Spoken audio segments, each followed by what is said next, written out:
Hey there! Finally, I made it on. There's nothing quite like being all set up and ready to go, and you hit that little button that says live, and then you see a spinning circle that just spins and spins and spins. Finally, I had to exit out, go back in, retype all my information, everything, and start over. So, anyway, here I am, September 9th, 2024, a very hot, sweltering day in Los Angeles. How hot is it? Look at that. I checked this, I swear, half an hour ago. It said 101. We're back up to 104. Um, it has been a relentless heat wave that has been going on since, God, sometime the middle of last week. I have lost track of it. It has been so wretched. As it says right here, severe weather warning. Yeah, we've been having serious fires, rolling blackouts, where the electrical company shuts off sections of the city for intervals to take pressure off of all the power grids, the lines. But nonetheless, there were areas of the city have been out power for a day or more. So far, I've been spared, and I do mean spared. I'm just looking at this. How did it jump up 3 degrees in the last half hour? But my main concern is, and I've mentioned this before, I live in this great old apartment building, 1941, opened 2 months before the advent of World War II. So got all the amenities, Art Deco, crown molding, fabulous fireplace, hardwood floors, all that good stuff. But because it's an old building and because I'm on an upper floor, it is basically a glorified attic. Any of you who have attics know they are freezing cold in the winter and hotter than hell in the summertime. And without air conditioning, I don't know how I would survive. Hi, Kathy. Thanks for joining me. Yes, it's very hot. Sasha, my cat, she's staying cool. She usually sleeps on the tile in the bathroom, linoleum in the kitchen. She's also hunkered down near my air conditioner. And I was just talking about the importance of the electricity here, because without air conditioning, my home would be uninhabitable. I living in Southern California, I don't spend a cent on heating in the wintertime. I can't even remember the last time I turned my heater on, but I more than make up for it in the summertime, spending hundreds of dollars on my air conditioner. And as far as I'm concerned, it's essential. I don't do well in heat. I never have done well in heat. I'm the weird person. I like wintertime. I like when it's raining. I like when it's stormy. I enjoy that. I should have been on the Addams Family. That famous cartoon of Morticia looking out the window, and there's this virulent storm taking place, wind and rain, and she's like, "Oh, what a beautiful day it is." I think there was also another version of that where it was a very sunny day and she was talking about how gloomy it was. Well, that's how this weather feels to me. This is not fun. It affects my mood. I don't concentrate well. I have to take showers 2 and 3 times a day. This couch, normally when it's not on camera, I have it covered in towels just to protect it from all my sweat. It's disgusting. No, I hate sweating. I don't like it. I don't like being grungy. I don't like being in a bad mood. I don't like being irritable. I don't like being dehydrated. But anyway, nature has its own agenda, and I can bitch and moan all I want. It's not going to change. But anyway, they're saying it's going to let up tomorrow. I hope. And I hope my air conditioning holds out. I hope my electricity holds out tonight. Working on a lot of projects, as always. I've mentioned, my writing, my art. Hi, Ward. Thank you for joining. Thank you so much. It's good to have you here. I really appreciate you guys being so faithful and just tuning in every week. What's that word? It's nice and cool in my neck of the woods. Oh, I'm envious. I have a close friend, a friend Pam. Pomona, remember, she lives up north in Canada, and she said it's actually getting cold there. And I'm like, I would trade places with you. Oh, I just heard Sasha. She just might be making an entrance after all. We shall wait and see. So anyway, I've just been working on a lot of my stuff. I just got through making a lot of phone calls for Dr. Whimsy Anderson. I work as her assistant. She's in Ireland right now. She just posted a live video, and so happy to see her looking so good and so happy. And anyway, we normally do a show on Tuesdays together. Taco Tuesdays, 5 p.m. Pacific, 8 p.m. Eastern. We just talk about a whole agenda of politics, current events. I do intuitive readings with my cards. She does hers with her tarot cards. We just, when we also have some laughs together because of Whimsy and I used to work together. And we're very much partners in crime. We both worked in the health industry. She was a resident naturopathic doctor. I was health, nutrition, homeopathy, herbs, supplements, and later she trained me to be a naturopathic doctor's assistant. So think the world of this lady. She's changed my life. She's the reason I'm doing this show right now, because she was the one who got me to do her show. And I've told several of you this story about how I didn't know, oh, what part of Ireland? She's in Dublin, Ward. She's in Dublin. Yeah, I was almost in Dublin once. Boy, I sidetracked, don't I? But I was in London, and it was outside of Harrods department store. They were out on the sidewalk. This was a number of years ago, like 20 years ago, and it was rough. Obviously, it wasn't dollars, but it was equivalents of $70 to take a day trip from London to Dublin. It was like an 8-hour trip. They would take you there, you'd stay a little while, and then you turn around and come back. And I would have done that, except my flight home was leaving early the next morning. And when you're doing any kind of air travel like that, you never know when something's going to go wrong, like you'll get stranded there or something. I thought, oh, great. Then I wouldn't be able to get here back to London to fly back home the next day. So that was the reason I didn't go. But I've always wanted to see Ireland. In fact, Whimsy tried to talk me into it this time. She said, oh, come on, come with me, stay with me. But man, too much work here right now, too many responsibilities, plus financially, frankly, I don't want to take on a trip like that. But maybe next year. I haven't been to Europe in ages, and I miss it, because I always feel like a native European when I'm there. I'm Northern European ancestry, as many of us Americans are, so maybe it's something in my DNA. But I love Italy, I love France, I love Spain, I love Britain, I love Holland. And the last time I was there was, God, it's been 2009. I can't believe it's been that many years, 15 years since I was last in Europe. Yeah, I definitely need to go back. But the last time I went was one of the most decadent things I've ever done in my entire life.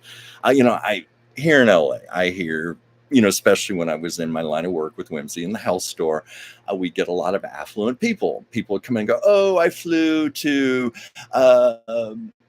Paris for the weekend.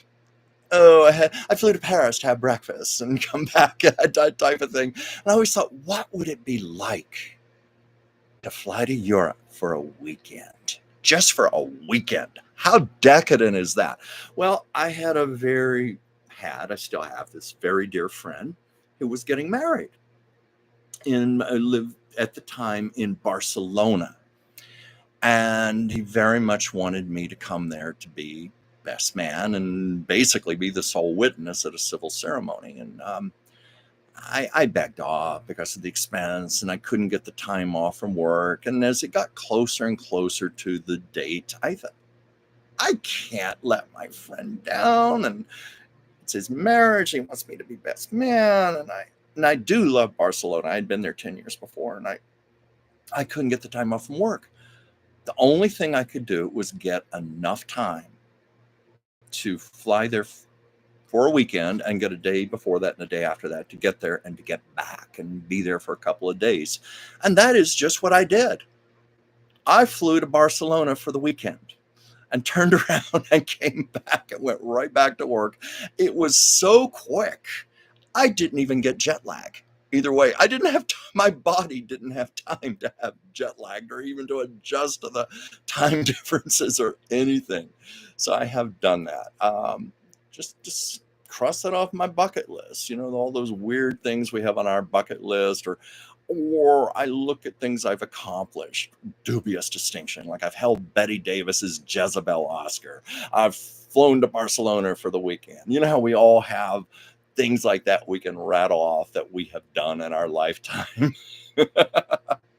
So anyway, I was just talking about whimsy. Why I'm doing this show is because of her. And it was because of her tricking me to be on her show. She had been after me forever and ever to do this, you know, to be kind of like her sidekick or cohort, because we frankly did that role and we worked together at a place called Earth Bar in West Hollywood. That was the health store. And we were always getting into trouble for talking too much. I mean, two adults, well-educated, professional, and we were treated like we were in friggin' kindergarten. Stop talking. You talk too much, you know? So we joke about that on the show. Well, nobody's going to stop us now. We can talk all we want. But she had been after me, and I turned it down because I said, Whimsy, there's no way I can do a live show on YouTube. I can't do this. No. And so she said, one day, she said, well, could I interview you? We'll just pre-tape it. And I said, sure, we could do that. I'd done taped interviews with her before, and we did it one morning. And after it's done, she said, you did good. Okay, you're going on live today at 5. Bye. And I'm like, what? No. And that first show was, it wasn't a disaster. You know, I mean, but I definitely got better at it. But first shows I was having microphone problems. I was having lighting problems. I was having trouble with the laptop. I mean, you name it. A lot of bugs to work out. And then it was also just getting comfortable with it. But I gradually got comfortable with it. And then a couple months later, after I'd started posting some videos on my own channel, I got brave and I thought, well, I guess I could do my own live stream. What the hell? So here I am now, thanks to Dr. Whimsy. Let's see, I haven't even looked at the comments here. Oh yeah, Ward, you're saying you've got folks on the other side of the pond. You know, I do too, only most of them I don't know. You know, I am primarily of English ancestry. My father's side, my mother's side was English, Irish, Scottish. So I know I've got many, many cousins over there. I just don't know who they are. But I do have 2 or 3 friends. Let's see, I've got 2 friends in London. I've got a friend I've got a friend in Barcelona, and I've got 2 friends in London. So yeah, there are some people I could go and stay with. Ward, Barcelona, Las Ramblas, Columbus's Santa Maria. Oh, yes. Oh, I love Las Ramblas. I love that area. I've been there twice. And, you know, whenever I go to Europe, I just want to walk. I only take public transportation when it's necessary. But otherwise, I just want to walk because I want to just take everything in and experience it like a local. And the first time I was in Barcelona, I walked so much. My feet were covered in huge blisters. And I just kept on going anyway. I just kept walking until finally it was one morning. I got out of bed. I couldn't even walk. I had to crawl to the bathroom. I couldn't stand on my feet. They were so painful and so blistered. And I thought, what am I going to do? I've got 2 more days in Barcelona, and I don't want to spend it here in my hotel room watching CNN International. And so I hobbled, and I mean hobbled down to the local pharmacy, and I must have bought the equivalence of about $40 worth of. Hey, Joyce. Oh, Joyce, thank you for joining. I've been thinking about you a lot. I need to give you a phone call. We need to touch bases again. Love you, Joyce.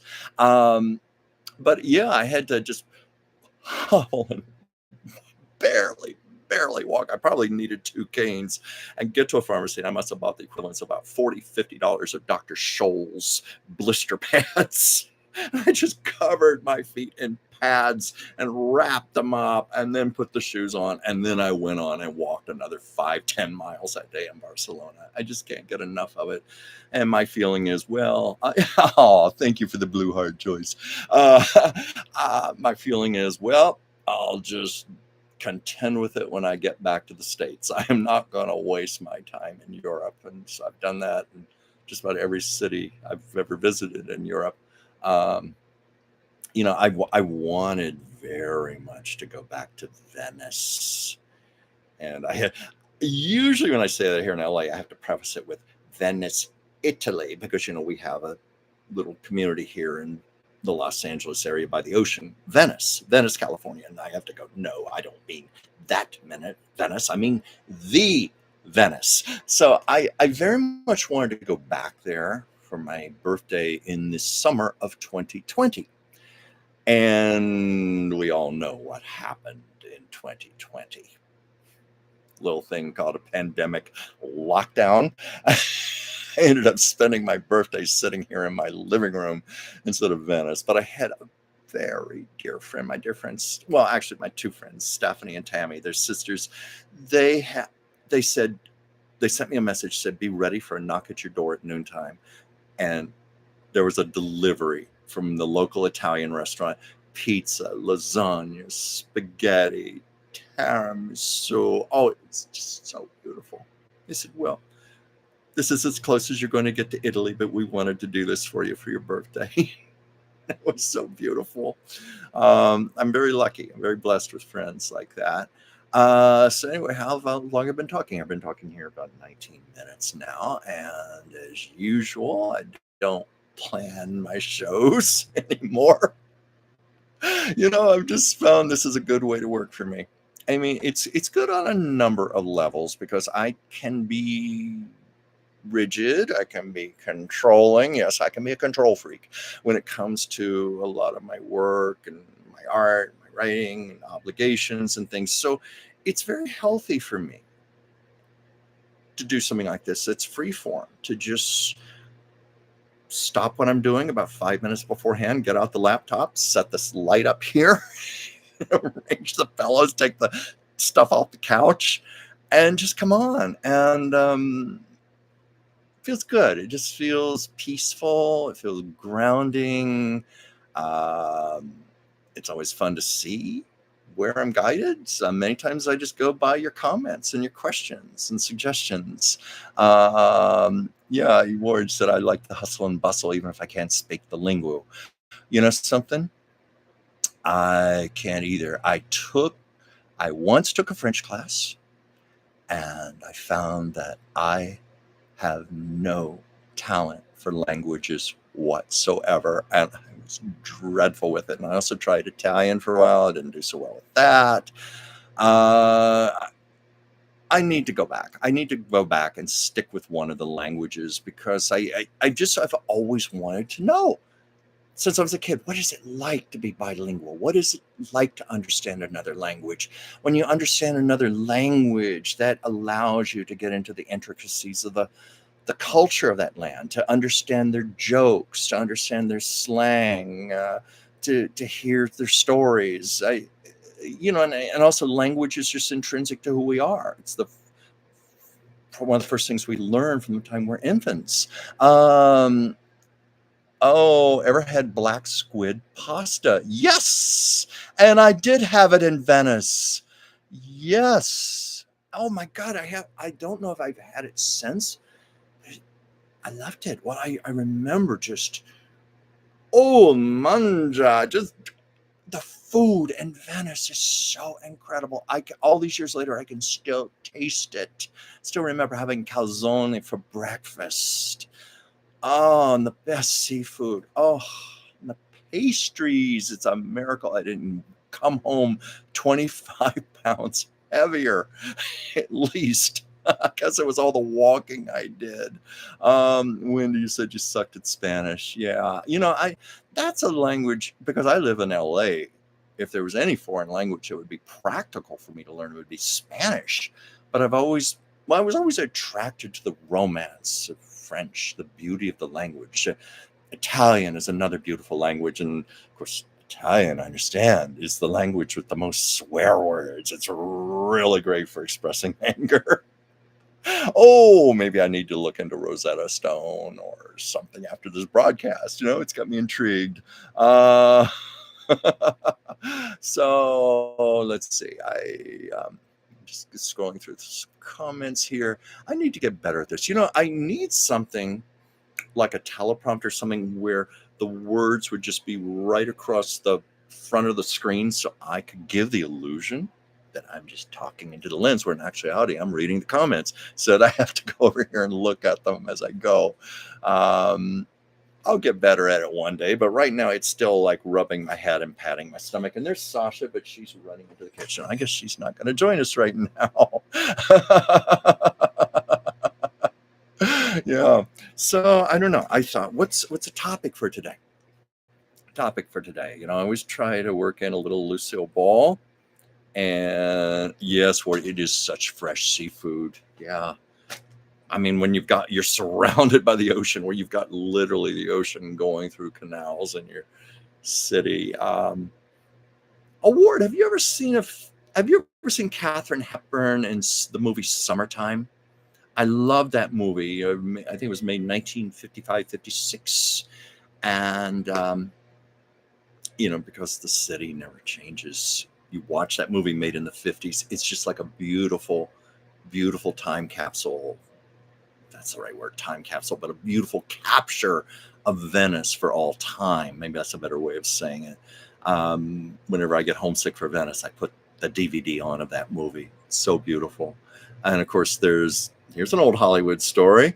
When Katharine Hepburn was making that movie, it's a comedy drama, and there's a scene where she's being a typical American tourist, and she's got her little home movie camera with her, or her little brownie camera, and she's trying to get this picture, and she's backing up and backing up and backing up. And of course, even if you haven't seen the movie, you know what's going to happen. She backed up and fell right back into the canal, with her eyes wide open. And Hepburn said to prepare for that, she put all kinds of antibacterial creams, all like ointments all over her skin from head to toe, and she wore a wetsuit under her dress, and she even put it in her hair. But the one thing she wasn't thinking about, her eyes, and she fell back wide-eyed, and she insisted well into her old age that she had a chronic eye infection that she had never been able to get rid of, and it came from being in those, unfortunately, very dirty canals. It was during the pandemic, if you recall this, when all the human beings were locked away. The canals got very clean and pure, and they became crystal clear. And I think there were even sightings of dolphins. I could be wrong there, but I think one or two dolphins were seen swimming through the canals. That's how clear they were. Oh yeah, you heard about Miss Hepburn, getting dunked in the canal. Yeah, that was the story. But in the movie, it's a funny scene. What people do for their art. But anyway, how you like that? I worked in an old Hollywood story there without even trying. But I was trying to think of a topic today, and most of you who follow me, follow my videos, know that I haven't put too many up lately, and that's mostly because I just have not had the time to devote to it. I will get back to it, I promise. I fully intend to, and I've been doing a lot of reruns. But I've actually got a list here of prospective new videos that I want to do, and I thought, well, what am I going to talk about? And I thought, well, I could always pick one of these prospective new videos and talk about at least some of it right now. Because let's see, the other day I saw a thing on Red Skelton. Now, a lot of people don't even know who Red Skelton is anymore. Um, unless you're old like me, but certainly, uh, I would say it's fair to say anyone under the age of 40, 45, maybe even 50 probably does not know who Red Skelton is because, his movies don't get played that much anymore. And, never mind, he was one of the biggest stars ever on television. He had a variety series that ran for 20 seasons. That's like unheard of. 20 years of variety show. And it was following the show was finally canceled by CBS. And so reportedly, Red Skelton was very bitter about that. Very bitter, feeling he should not have been canceled. He should have gone on and I guess into perpetuity with the show. But there was a rumor that he demanded all of the films and the videotapes of his show be burned. He wanted all of his work destroyed, and people were begging him, no, nobody's going to, you've got to say this for future generations. I don't know, but reportedly Red Skelton, for all of his comedic brilliance, was a very eccentric and difficult man. It seems to go with the territory with a lot of brilliant people, a lot of eccentricity and difficult behavior. They seem to go hand in hand. He was so adamant about burning his shows, and it's my understanding that I think it was the writers, they took it to court because their argument was if those shows are destroyed, we're not going to get royalties in syndication. So there was some sort of compromise agreement. Supposedly 250 shows would be saved, but I don't think anything was ultimately destroyed. I think a lot of those shows are still sitting in vaults. There's a very famous film storage vault in Utah in a salt mine, deep underground salt mine. And the reason for that is because the salt absorbs moisture. So it's very dry. And also because of the being underground, it's naturally climate controlled. So it's the ideal circumstances for storing film negatives, videotapes, audio recordings, all of that. I understand this salt mine is like goes on for miles. There's like tunnels, miles, and some of the most famous film work ever, like the negatives for Gone with the Wind, The Wizard of Oz, that's all stored down there. So anyway, I think that's where a lot of Red Skelton's work is. But this segues to another story that I think is rather interesting. It involves Groucho Marx and his iconic television series, You Bet Your Life. Say the secret word. The duck. The duck will fall. The duck will give you $100. Thing. All that. It was Groucho Marx's grandson in the 70s. He used to go over to his grandfather's house all the time, and they'd have lunch together and play card games and things. They were very close. He spoke very, very warmly of Groucho. Despite his, shall we say, his caustic image as a comedian, I understand he was a very sweet man. But anyway, there was this day, the phone rang, and Groucho said, hey, grab that or something. And his grandson got the phone. And it was a call from a film storage vault in New Jersey. And the man there said that, hey, we've got all of the films, all the film canisters for You Bet Your Life. And we're going to burn them tomorrow. We're going to destroy them because we need to make room here in the warehouse. If your grandfather wants them, we'll ship them out to him. He can have them for free. We'll give them to him. And the grandson called out to his grandpa, hey, and said, they're going to destroy You Bet Your Life. Do you want the films? And Groucho's like, oh, who wants those things? Whatever, whatever. And anyway, his grandson said, please, you can't let them destroy these. And so the Groucho relented. Okay, sure, whatever, send them out. So it was a few days later. a UPS truck pulled up, and then another UPS truck, and another. There were 5 big UPS trucks, and dozens and big boxes, dozens and dozens and dozens of boxes they were carrying out. And then more trucks came, and more trucks. And Groucho lived in a mansion. And according to the grandson, they had every room of the house filled with boxes of film. And Groucho was not too happy about this. Like, what have you gotten me into? But the grandson said, no, these are valuable. People are going to want to see these.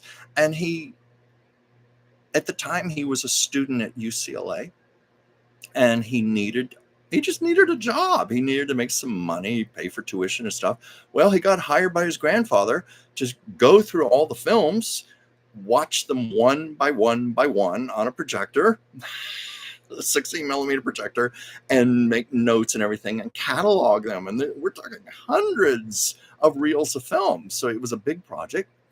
But because of that, and word got out to local stations, syndicators, and turned out there was a big interest. People didn't even know the show existed. Everyone assumed the show was lost. And so the show began a whole new life in syndication and brought in all this new revenue for Groucho Marx and his family, all because the warehouse was going to destroy the films. So I thought, okay, I've got something here. Oh, there was a message deleted here. Anyway, I was just looking at my comments here. Let's see what. Yeah, you were Ward. You were saying about Mr. Skelton's fame has down. Also, Nancy Walker. She's another one. But and the thing about Nancy Walker, just bring this up real quickly. You probably remember she played Rhoda's mother, Rhoda Morgenstern's mother on Rhoda. Today is the 50th anniversary of the first broadcast of Rhoda. And that makes a lot of us feel old. Let's see. What's this? Lucy told the tale that Mr. Skelton walked into a house barefoot in swimming trunks and then bought it from the cash he'd had tucked in his swim trunks. That sounds like something. That sounds like something he would have done. I heard he was really eccentric. Danny Kaye was another one. I've heard some really not so flattering stories about him, about how difficult he could be. On the Dick Van Dyke Show, the Alan Brady character, who he was a fictitious star of a variety show, and Dick Van Dyke and Rosemary and Maury Amsterdam played his writers, and they had to deal with all of his eccentricities. And of course, it was played by Carl Reiner, the creator of the show. But Carl Reiner, in turn, based Alan Brady on Sid Caesar. And he said mostly Sid Caesar, but I think there were a few other variety show stars he had worked with. Basically, every one of them an egomaniac full of himself. So he based the character on that, and it was a wonderful parody. Groucho's actual name was Julius. That's true. In fact, I'm trying to remember all the Marx Brothers. I'm trying to remember what Harpo's name was, and Chico. I think Chico was Milton or something. They all had. Oh no, Harpo was Herbert. Herbert was his real name. And speaking of Harpo, there last year, an auction house, a very reputable auction house, I think it was Christie's or Julian's, they had frontal nude pictures of Harpo Marx. Legitimate, not digitized. They were legitimate. And Harpo had done them as a joke. He was playing a joke on a friend of his, and it was taken on the set of one of their movies, and there's Harpo sprawled out, full frontal on the couch. And I'm like, it's like shatter my illusions. Because we always think of Harpo as so innocent and sweet, the curly wig and the horn and the harp. And I always, of course, think of I Love Lucy, that wonderful moment, that wonderful episode. It's like, there's so many missed opportunities. Like Burns and Allen were supposed to have guest starred on I Love Lucy once. That never happened. Buster Keaton, Lucille Ball's great mentor, was supposed to have guested. That never happened, but Harpo Marx did. And to me, that's one of the greatest comedic pairings of all time. And it's just so beautiful. Hey, I'm getting to do my Lucille Ball story here after all. Award. I mentioned that Alan Brady was based mostly on Sid Caesar. The episode with Harpo and Lucy, it was a thing. Lucy had worked with the Marx Brothers many years earlier, in 1938. It was a movie called Room Service at RKO, so they certainly knew each other. But Harpo was Adolf, and then changed to Arthur after Hitler came along. Okay, I didn't know that. It was one of the other Marx Brothers who was named Herbert. Maybe it was Zeppo. This is where, if I know I was going to talk about this, I would have done my homework. I could, I guess, look it up on my phone here very quickly. But thank you for correcting me. Thank you so much. But I was going to mention the mirror scene, and originally that mirror scene had been done between Harpo and Groucho in Duck Soup, and it was also just perfection. But the writers felt, well, let's let Lucy and Harpo recreate that moment. And supposedly the story goes that Harpo did not remember his own routine, and Lucy had to teach it to him. She had to teach him his own routine, but that was okay. She loved working with him. You certainly see that in the episode. But Lucy was such a stickler for rehearsal. This is where she got the reputation for being, shall we say, a bitch on the set, difficult. It was mostly actors who, when they were hired to do the show, thought, oh, this is just going to be a walk in the park. This is going to be fun and games. It's I Love Lucy. It's going to be funny. No, they were not prepared for how strict and regimented the rehearsals were for that show. I mean, it was like the military. And even though the show did have always a formal director, Lucy, she pretty much directed shows. She would walk over the directors, like Bill Asher. He did 100 episodes. He did the most. And he said he had to really put his foot down with her because she would have just railroaded him and taken over. But she was such a stickler for rehearsal, and she would make everybody do things over and over and over till it was perfect. She didn't, even if it was like somebody with one line, she wanted that person to sparkle. She wanted every person to sparkle because she knew if they didn't look good, she wasn't going to look good. She was very generous as a performer in that respect, but she also was smart. She knew, she had enough confidence in herself to know that she was the diamond and the rest was the setting for the diamond. But nonetheless, she was the diamond, but she needed a good setting for that. So she would make everybody rehearse over and over and over. And I think even Harpo became exasperated at times. It was hard for him, to just do it over and over and over. And if ever rehearsal was warranted, it was that scene. We all know that famous scene with the mirror. It is sheer perfection, but every little move, every little nuance, every little look in the eye, facial expressions, everything perfect to the last moment. So Lucy really put Harpo through the grill for that. But it was so worth it. But it was also one of the last times he ever worked professionally. He had been advised not to do the show because he had had heart attacks. and he was in frail health. And his doctor said, "Don't do it. Don't put yourself through this." Well, according to one of Harpo's sons, Harpo soon afterwards did have a heart attack, and he basically never worked again. That was pretty much his swan song, professional swan song. But what a way to go out. What a way to go. And I dare say, because of the exposure of I Love Lucy, the fact that that show plays in cities all over the world every day, I'm sure Harpo Marx is better known for that than any of his movies, even just from the exposure. What's this? Believe it or not, Margaret Mitchell said she wanted Groucho to play Red Butler. Oh, I know. I don't know that I can see that. I wonder if she was joking about that. Now, okay, yes, I do know the story about Lucy auditioning for Scarlett. Well, telling that story is going to definitely make this show longer, but what the hell? It was 1938 or so, roughly. Yeah, around 1938.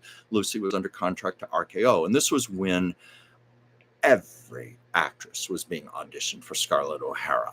Everybody wanted that role, even the biggest stars like Joan Crawford, Katharine Hepburn, Bette Davis. They were all lobbying for that role. And Lucy was one of the people. She was certainly not in that league of stardom, but there was a request for her to come out to the Selznick Studios in Culver City to read for the role. Now, Lucy kind of suspected that this was just a publicity gimmick, and RKO was all for it because it looked good for publicity purposes to say that one of the contract players had read for the role of Scarlett. Well, I've posted this video before. I don't know. I'm trying to remember if I ever told this story, but I did tell the story about the time Lucy's grandpa Hunt chopped down a tree that was blocking his view in front of the porch. This was when they lived on Ogden Drive in West Hollywood. And I have several of my videos on Chuck's Captivating Chronicles where I stand in front of that house. I've even been inside that house. The owners of that house let me go in there once, and I was given the grand tour.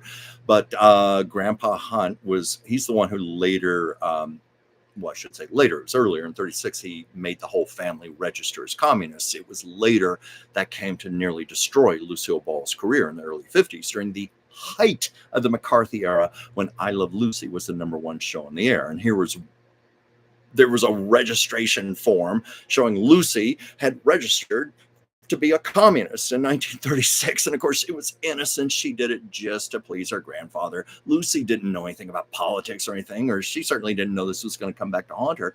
But anyway, Grandpa Hunt chopped the tree down in front of the house. Lucy had a brand new red convertible, pride and joy. She had just gotten it earlier, like a week or two before. Tree fell down right on top of her car. Just ruined it, and the top wouldn't go up right anymore. And anyway, the reason I'm telling the story is Lucy was driving to Culver City to audition for Scarlett. She had the top down. Torrential rain, just a big cloudburst, just pouring rain. And she couldn't get the top up on the car because the framework was all messed up and it wouldn't go up. And so there she was, just getting soaked, her hair, her clothes, everything. And she finally arrived at the Selznick Studios, and it was Selznick's assistant Marcella Rabwin, and I was acquainted with Marcella. I've got to do some videos on her because she told me amazing stories. Amazing. Like Marcella was there the night they were filming The Burning of Atlanta, and they had not cast Scarlett O'Hara yet. I've got this video on my channel, by the way. They had not cast the role yet, but Selznick was so eager to get started filming that he got 6 Technicolor cameras, which supposedly he got every available Technicolor camera in existence in Hollywood, got them for that night so they could do filming. And what he did was burn down his old sets, like the set for King Kong and David Copperfield and whatever other number of films, and it was literally striking the match and whoosh, and they started filming, and they had extras from a distance playing Scarlet and Rhett in the wagon with the horse, and they're going through the city. That was the night Selznick was introduced to Vivien Leigh. She had come over from Britain, and she had, and I think Myron Selznick, his brother, was her agent. And he did, while they were watching filming, he came over to David and said, "I want you to meet your Scarlett O'Hara."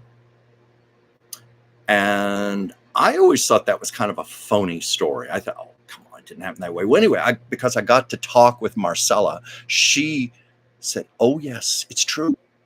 I said, "Really?" She said, "I should know. I was standing there right with them. I watched it happen." So anyway, I digress. So anyway, Marcella greeted Lucy. Lucy was just drenched, hair all wet, everything. And Marcella was like, "Oh, you poor thing, you poor thing. Take your clothes off and we'll put," they had a fireplace there now. She said, "We'll put your clothes by the fireplace and dry them." And she gave Lucy like a blanket or something to put around her.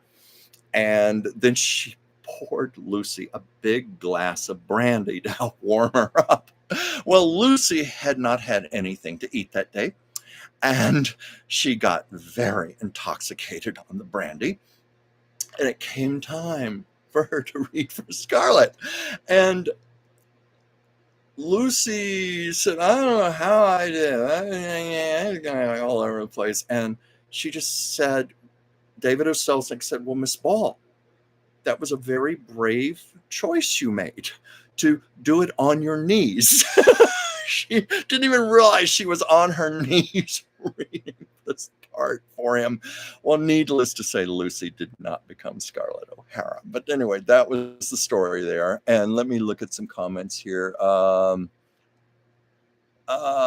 yeah, that was true. Harpo he was bald, and he did have a deep voice. I heard it. There was once, it was somewhere YouTube or something. There was a very, very, very brief little clip of film where someone captured his voice. He had a thick New York accent, very pronounced. It was deep. And it was not what you would have expected him to sound like, But he never spoke publicly. He never broke his. He rarely broke his character. When he was in his costume and everything, he wouldn't break character. But he didn't want his voice being heard. Gracie Allen, Burns and Allen. Gracie Allen, the same way. She was very careful with her image also. And often she would not break her character either. She wanted to perpetuate that myth that that's who she really was. I hate to use the word dingling, because that Gracie Allen was so much more than that. Gracie Allen, her character just lived on a different plane of reality. That's how I would describe her. Lord Vivien Leigh sure knew how to make an entrance. Yes, she did. She made her presence known. And I guess before I go, I should just also say that Marcella was saying to me how beautiful Vivien was. It was literally, she said it was almost cinematic, because it was the orange glow of the flames all around them, and it was on Vivien's face. She was being lit by the flames of the fire, and that was how David O. Selznick saw her the first time. Hi Diane from Texas, thank you for joining me. He saw his Scarlett, and he was impressed. He was already impressed, and he ordered, I think it was the next day or the day after that she come in and read, and obviously made a fabulous impression. And then he proceeded to have her do a full film screen test. So impressed with that he had her do a Technicolor screen test. I think there were, I could be wrong on this, I think he only tested 2 actresses in Technicolor, because it was down to finally Paulette Goddard and Vivien Leigh. And Paulette Goddard, of course, was Charlie Chaplin's wife. And at the time they were living together. And Selznick worried about that, because that was the era of, that was scandal like that could kill a career, and he did not want anything like that hurting his very precious Gone with the Wind. So that may have ruled her out. But according to Marcella, because she was there in the screening rooms when they were watching the rushes and when they were watching the screen tests, and Marcella had watched all of these tests, these dozens and dozens and dozens of tests, right along with David O. Selznick. And she said it was just so obvious. It was so clear.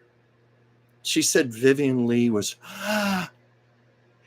she said, just took her breath away. She said Vivien Leigh was just in a league above everybody else. And she was so breathtakingly beautiful but talented, and she was so full of fire and conviction, and she was brave, and she wasn't afraid to play Scarlett as a bitch and to be unlikable.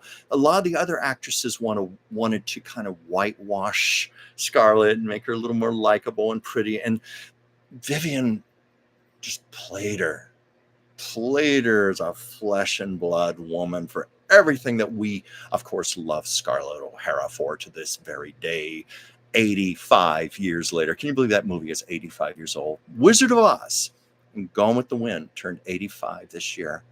And, Wizard of Oz gets lots, obviously gets lots of revivals and Blu-ray reissues and screenings. Warner Brothers owns Gone with the Wind now. And they seem to be kind of trying to suppress the movie. And I think it's because of all of the worries about racism.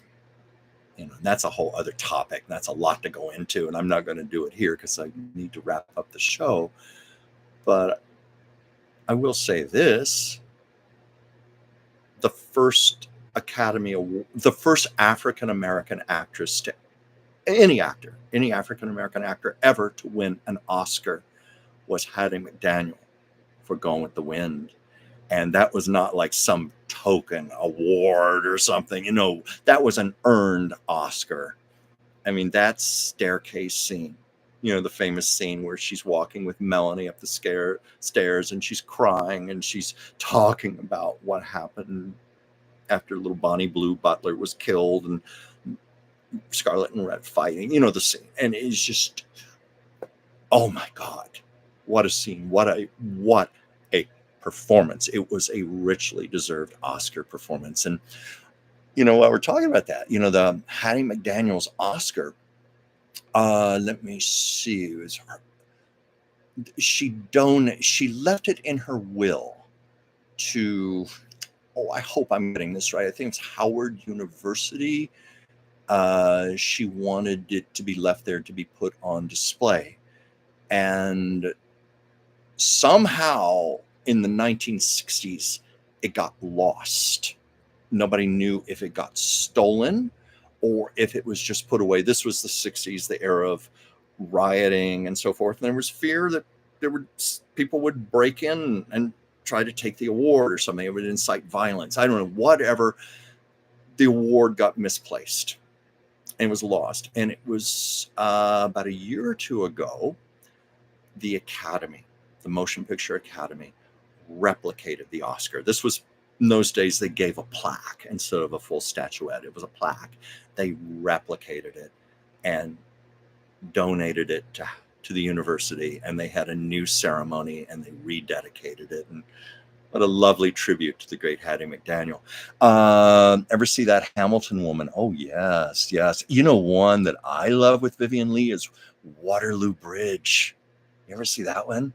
That was her first movie after Gone with the Wind, and she made that in Hollywood for MGM. Reason I say in Hollywood for MGM, most of Vivien Leigh's movies were made in Britain, and she made very few films. She was very much a stage actress.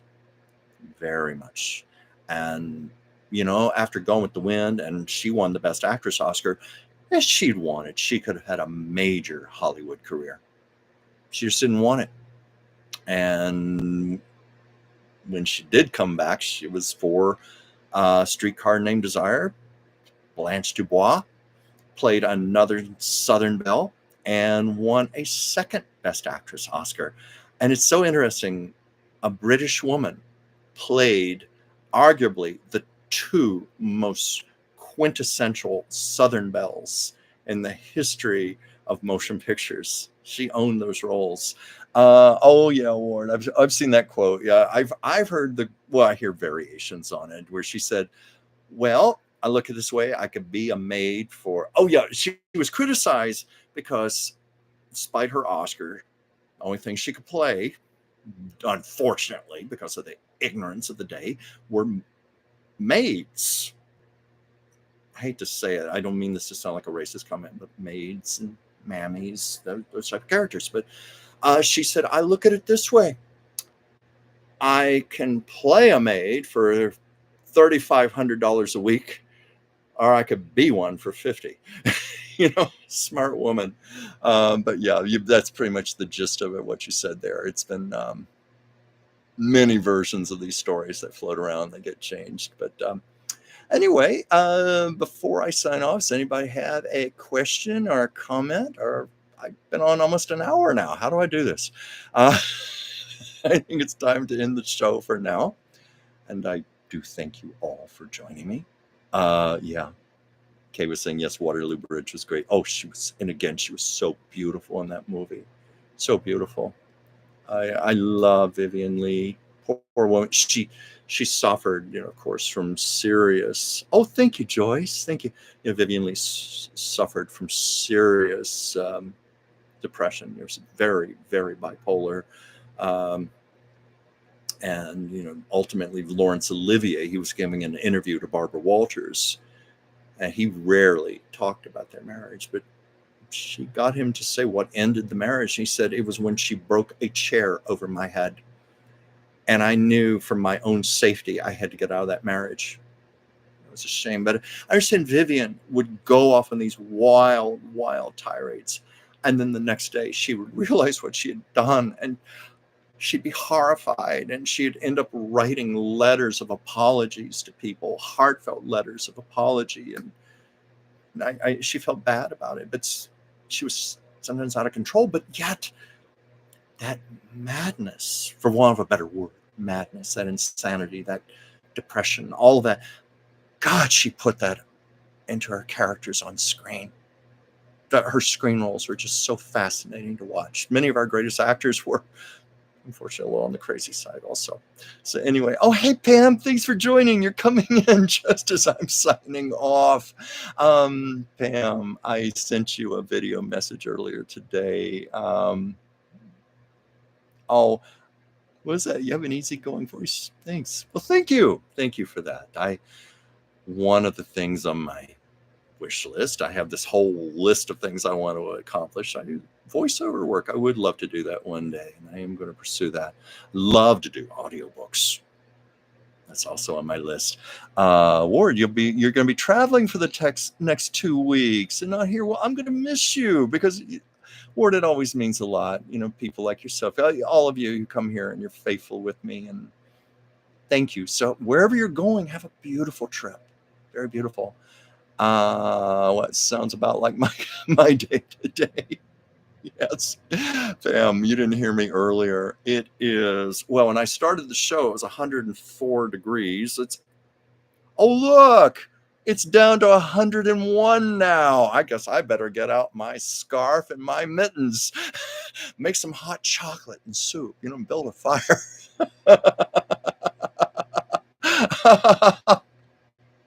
Oh, and I'm saying, oh, yeah, no, you here. I'm reading the comments. So you're all saying hi to each other. I guess I can't sign out just yet. You do all your greetings with each other. That's the fun of this.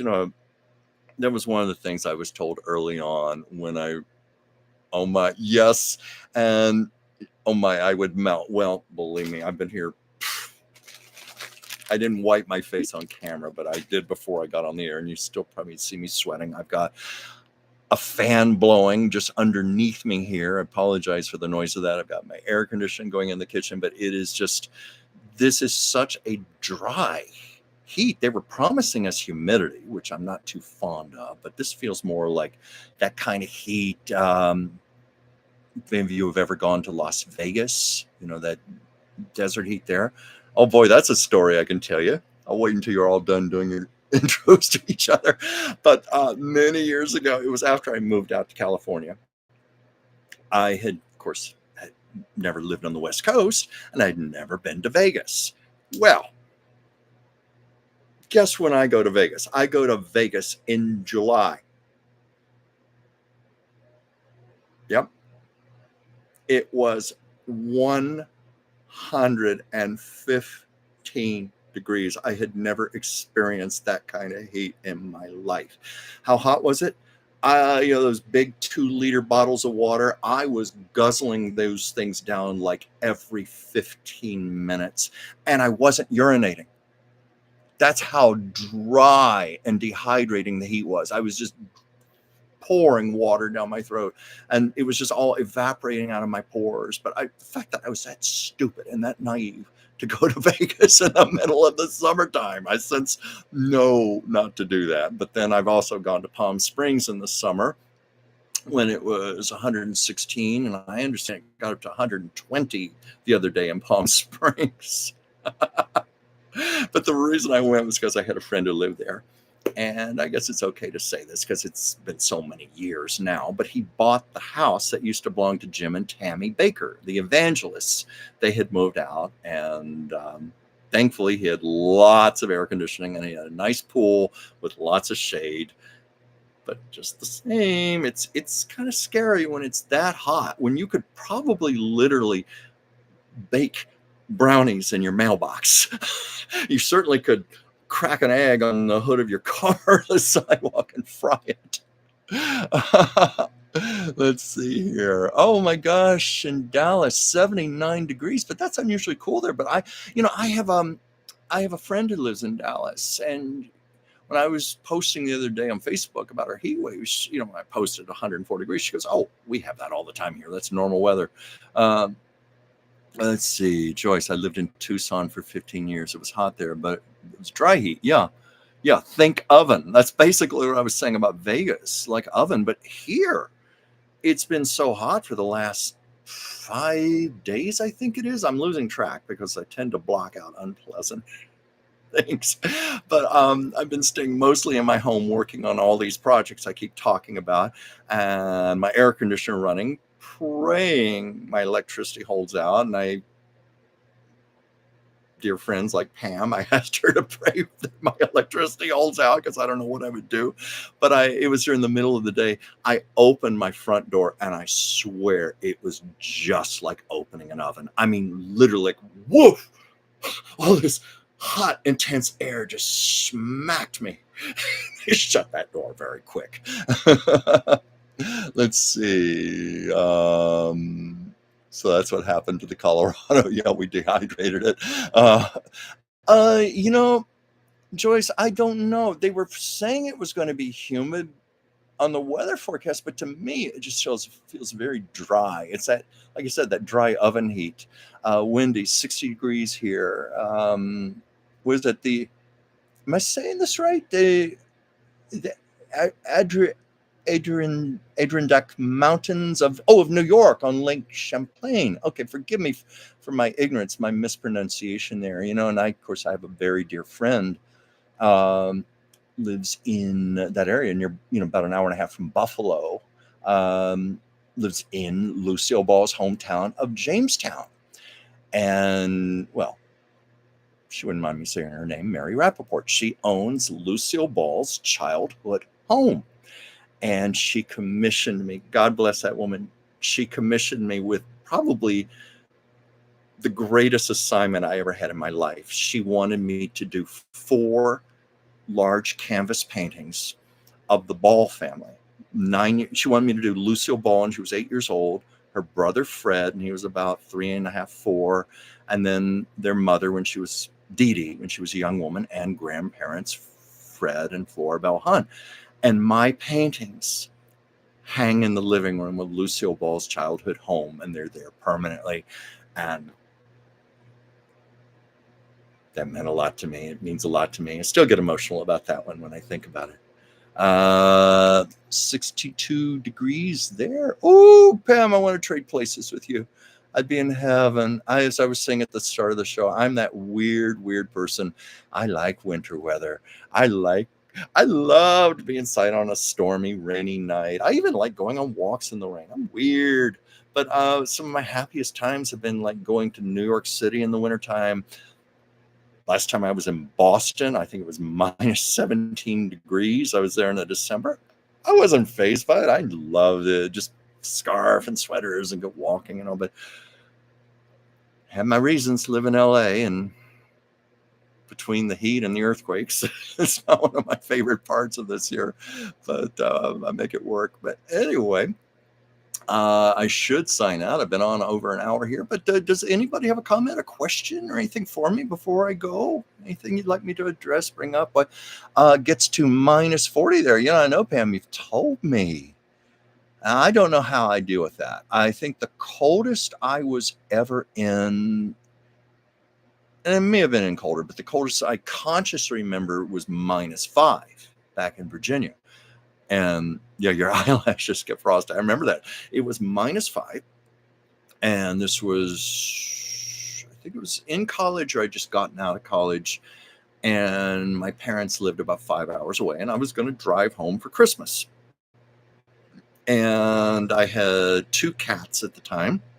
So I had my 2 cats, and I had the car, and I had it all loaded up with gifts and what have you. I always overpack. I'm notorious for that. So anyway, I'm driving in this freezing cold weather. I have my heat cranked up as high as it will possibly go. And of course, you have to get gas. And boy, this is giving my age away. This is an era where you actually had to put your credit card on one of those changer things and or carbon papers and stuff, and you had to actually sign with a pen. What I remember was it was so cold. I was trying to hold the pump to pump gas. My hands went completely numb. I was trying to push the lever, and I had to take 2 hands to push the lever just to put gas in the car. And then I couldn't hold the pen to sign. My hands were so numb. I had to go inside, warm my hands just so I could sign for my gas. And then I had to just pray that the heater was going to hold up in my car because I had my 2 cats and everything. But anyway, I made it back okay. But anyway, that's my memory, -5 degrees. Pam, does boiling water explode into ice? Well, I'd like to know that one too. Does it? Yeah, we're waiting. Oh, armpits and groin explode? What?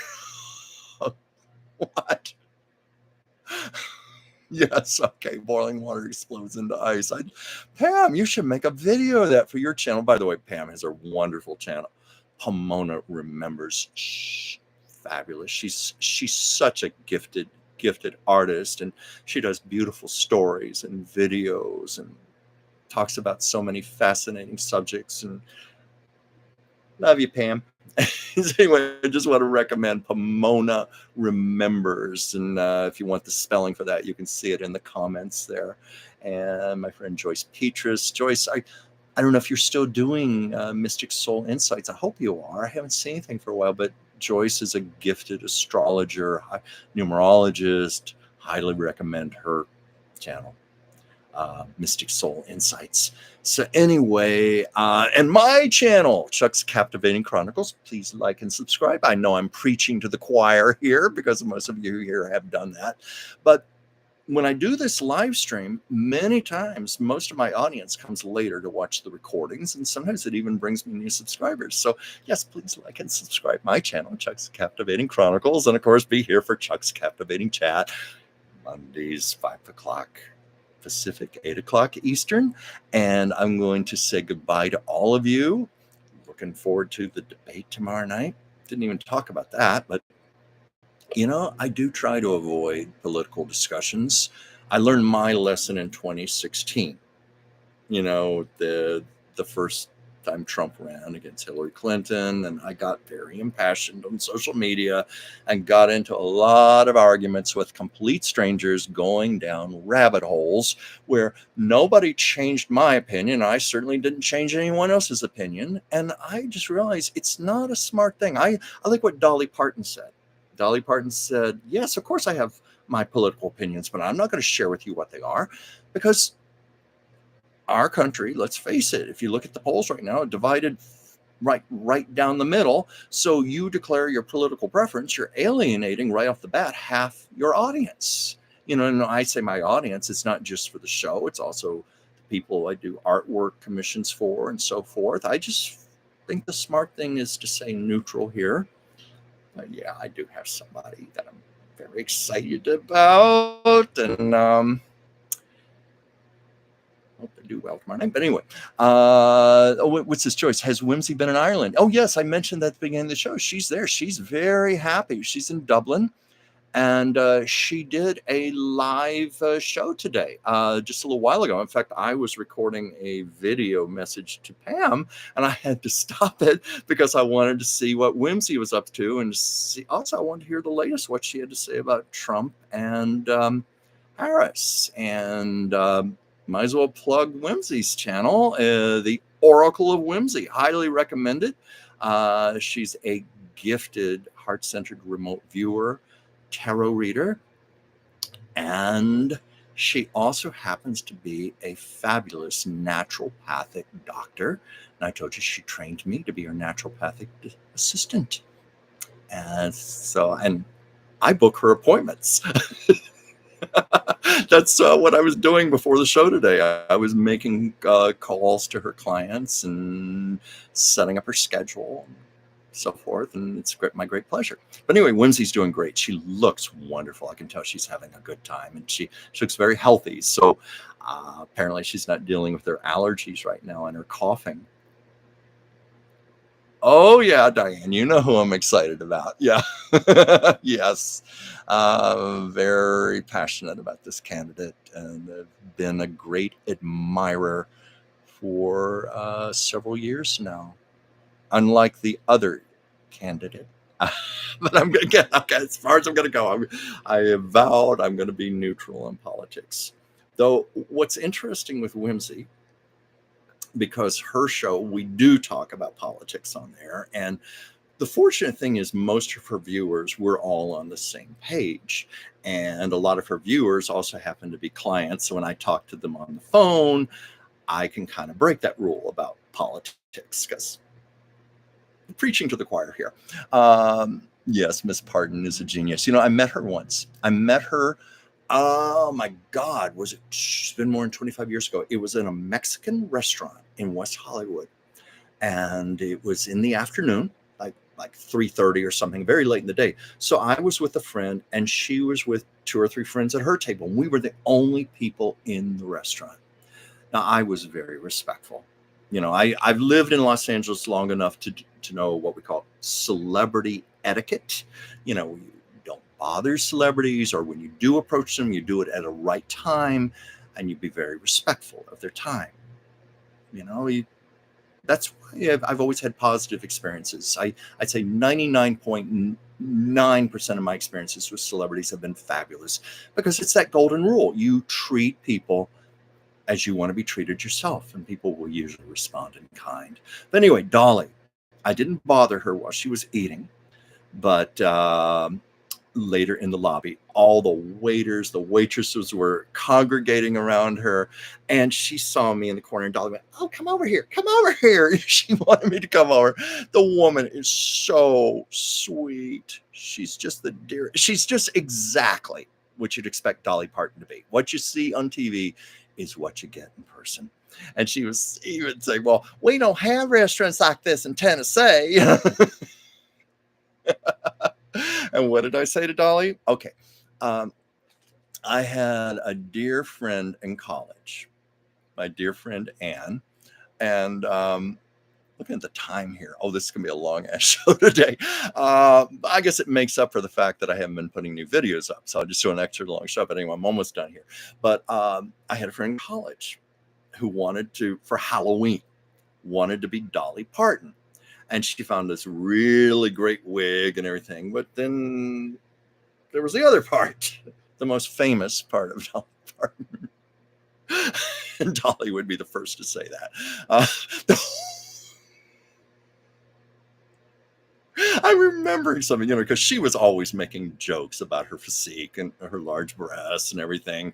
I remember once she did a concert and she said, "Oh, I see one of you people out there has binoculars. You want to see if they're as big as everyone says they are." And then she goes, "Well, I know you're talking about my wigs." And oh, what was the other joke? Someone said, "You have very small feet." And she said, "Well, you know how things don't grow when they're in the shade." And then once on David Letterman, that top 10 list, and they had her come out and do a top 10 list. And it came down, what's the number one thing people don't realize about you? And she goes, "Well, I have a great ass also." So she said that. So anyway, my friend wanted to go as Dolly Parton for Halloween. And the theater department of my college was having a yard sale. Well, basically, yard sale's the right word for it, but they were cleaning out the costume department, just old props and things like that. And we found these two Viking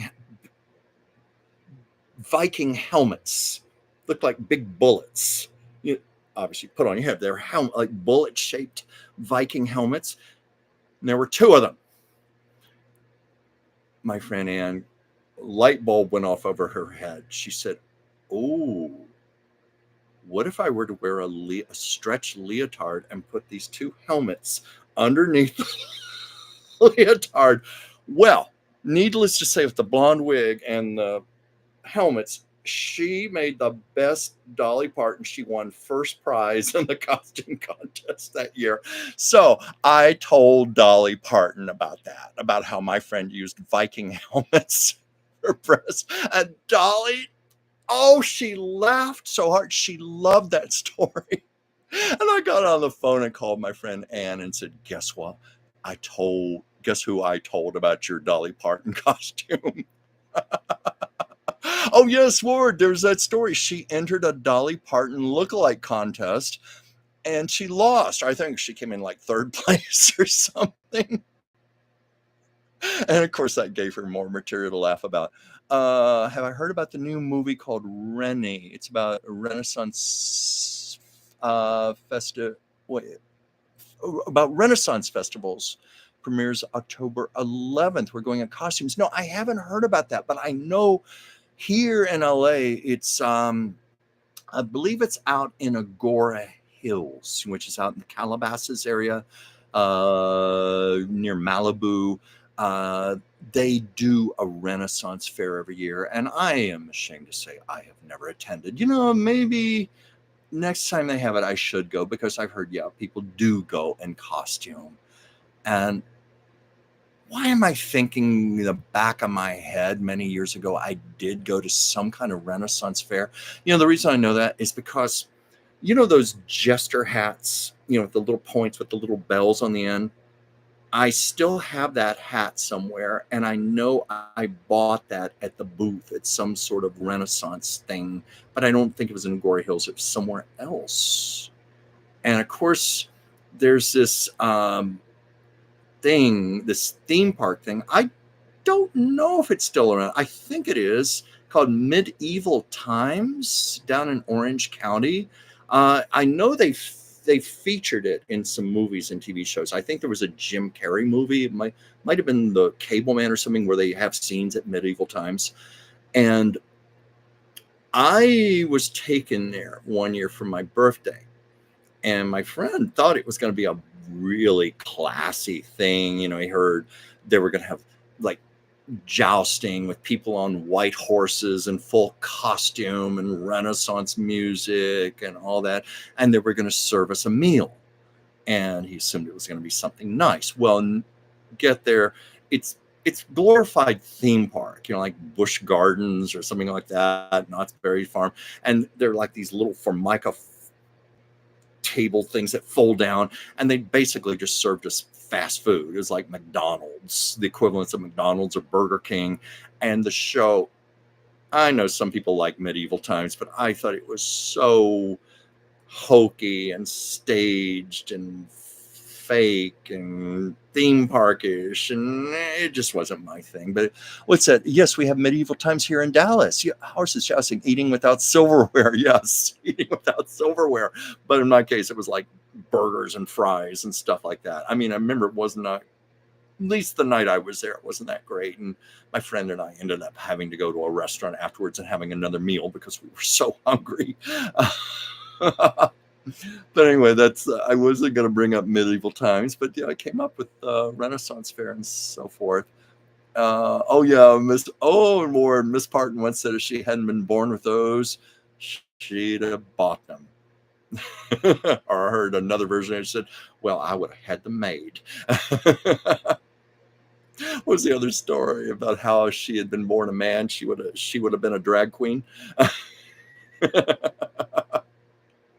I got to do a video on Dolly Parton and tell some of my stories, but I admire that woman so much,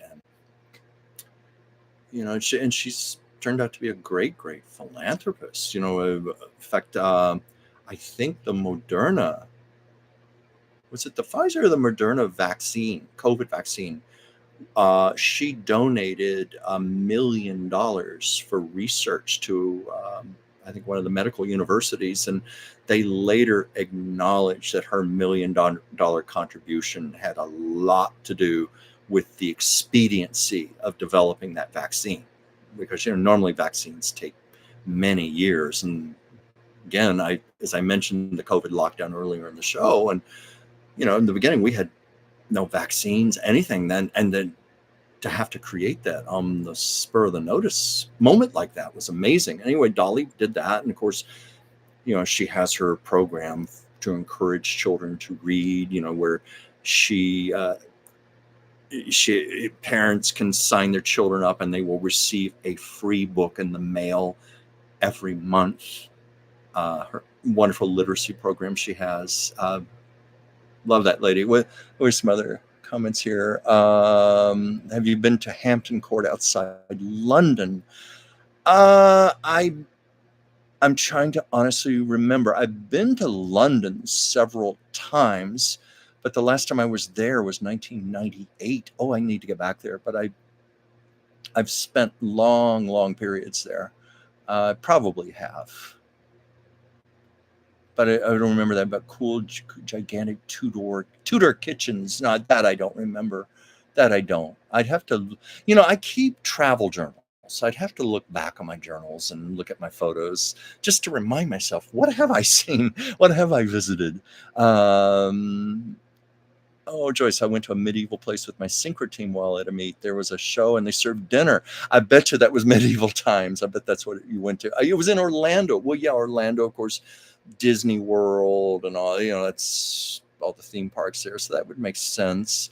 Ward, I like Miss Parton's tale of how she outwitted the greasy.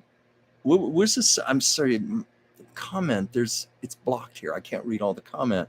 How a Miss Parton tale of how she outwitted the greasy pole to get a television. I'm so sorry, Ward. It's blocking off your comment. I'm going to have to wait till it moves up some. Do apologize. I can't read all of it, what you said here. She outwitted the greasy pole. Now I'm curious myself what that means. What is that? Let me help. Okay, thank you, Joyce. I like Miss Parton's tale of how she outwitted the greasy pole to get a television set. Okay, I still. What was the greasy pole? What was that? Was that like some theme park thing or something? A contest?